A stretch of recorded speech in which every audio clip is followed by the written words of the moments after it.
just leading on from that, talking about media, if you can extend into this for us, Jodie, would be great. Mm-hmm. What are some of the top things that you would need to have organised before you go out to seek media? Sure.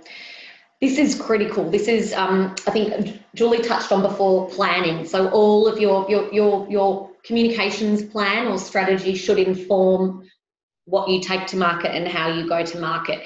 I think you need to have your ducks in a row. You need to think about the media that you're targeting. I mean, we call it who, what, when, where, and why.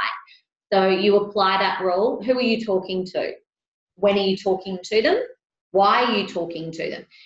All of these things are critical, and once you can establish all of these parts of the puzzle, then you are ready to go to market. And we say one of the key things is probably your messaging to media must be crystal clear. You must understand, I guess what we talked about earlier, Julie and I just sort of off camera was saying that when you engage with media, you're using a third party to tell your story. So you're taking it to someone and you're entrusting that they're going to understand what you're telling them, understand your organisation, understand what you're asking. They're going to write that up or project that on television or talk about it on radio, and they're going to get everything right. Now, as I always say, we're in the human being business, so it's going to be flawed sometimes, but the planning and the clear messaging mitigates as many of those risks as humanly possible. Make sure your spokespeople are briefed.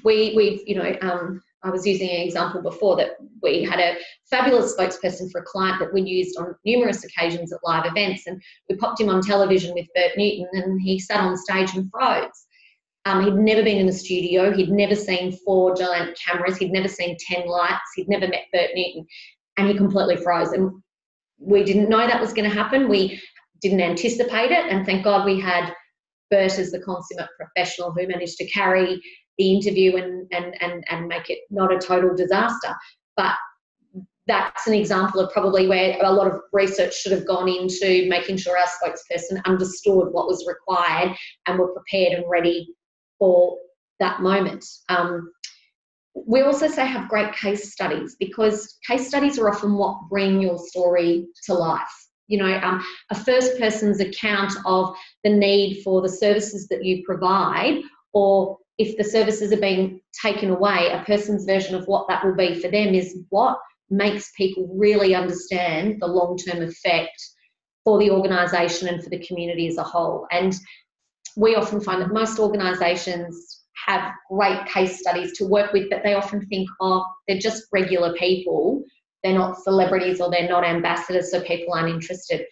More than ever, media are looking for authentic and real stories that bring a situation to life. Mm. The other thing is that, working with clients who just aren't prepared for things like high resolution photography, they don't have frequently asked questions, they don't have their website links, they don't have a boilerplate that we call your 30-second pitch. If someone comes in and says, a boilerplate appears at the bottom of a media release and there's 5 lines about an organisation. So it's your it's the about us statement pretty much. It's your elevator pitch. If someone said, what does your organisation do?